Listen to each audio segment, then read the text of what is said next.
కొండా సురేఖ శ్రీరామునిపై చేసిన వ్యాఖ్యలు సరైనవి కావన్నారు బీజేపీ ఎంపీ రఘునందన్ రావు. ఆ భగవంతుడు వీరికి ఇలాంటి దుర్బుద్ధిని ఎందుకు కలుగజేశాడో అని దేవాదాయ శాఖ మంత్రి ఇలా మాట్లాడటం బాధాకరమన్నారు. జనగామ పర్యటనలో భాగంగా కాంగ్రెస్పై విమర్శలు గుప్పించారు. కాంగ్రెస్ పూర్తిగా హిందూ వ్యతిరేక పార్టీ అని, హిందూ దేవుళ్లను వ్యతిరేకించిన పార్టీ అని గుర్తు చేశారు. బీజేపీ వాళ్ళం రాముని వారసులే, ఈ గడ్డ శ్రీరాముని వారసత్వంతోనే వచ్చిందని అన్నారు. ఇక జై సోనియా అంటే పైసలు వస్తాయా అని రఘునందన్ రావు నిలదీశారు.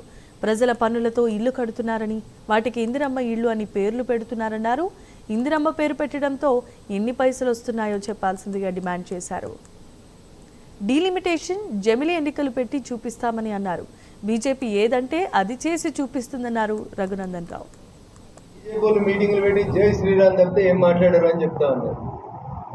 ఎందుకు వీళ్ళు ఇట్లా మాట్లాడతారో, ఆ భగవంతుడు వీళ్ళకి దుర్బుద్ధి ఎందుకు ప్రసాదిస్తాడో, వీళ్ళ దేవాదాయ శాఖ మంత్రులుగా ఎట్లా చలామణి అవుతుర్రో ఆ భగవంతుడే కాపాడాలి కాంగ్రెస్ పార్టీని. నాటి సోమనాథ్ మందిర నిర్మాణాన్ని వ్యతిరేకించిన తొలి దేశ ప్రధాని జవహర్లాల్ నెహ్రూ గారి దగ్గర నుంచి మొదలుకుంటే నేటి రామ మందిర నిర్మాణాన్ని వ్యతిరేకించినటువంటి శ్రీమతి సోనియా గాంధీ, రాహుల్ గాంధీ వరకు కాంగ్రెస్ పూర్తిగా హిందూ వ్యతిరేక పార్టీ. కాంగ్రెస్ పూర్తిగా హిందూ దేవుళ్ళని అవమానించినటువంటి పార్టీ. మీటింగ్ లో జై కాంగ్రెస్ జై సోనియా అంటున్నారు. ఎన్ని పైసలు వచ్చినాయో చెప్పుర్రి. ఢిల్లీలో అధికారం లేని సోనియా గాంధీ ఏం పైసలు ఇస్తుందో చెప్పుర్రి. ప్రజలు పన్నులు కడితే వచ్చిన పైసలతోటి ఇల్లు కట్టి ఇందిరమ్మ ఇల్లు అని పెడుతున్నారు. ఎన్ని పైసలు వస్తున్నాయి ఇందిరమ్మ పేరు చెప్తే చెప్పుర్రి. ఇది మేము బరాబర్ అంటామో అని చెప్తున్నాం. నేను రాముని గుడికి కడతామో అని చెప్పినాం, కట్టినాము.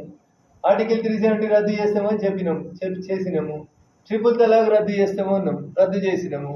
రేపు యూనిఫామ్ సివిల్ కోడ్ తెస్తామని చెప్తున్నాం, తెస్తాము. మహిళా రిజర్వేషన్ బిల్లు తెస్తామని చెప్పినాం, తెచ్చినాము.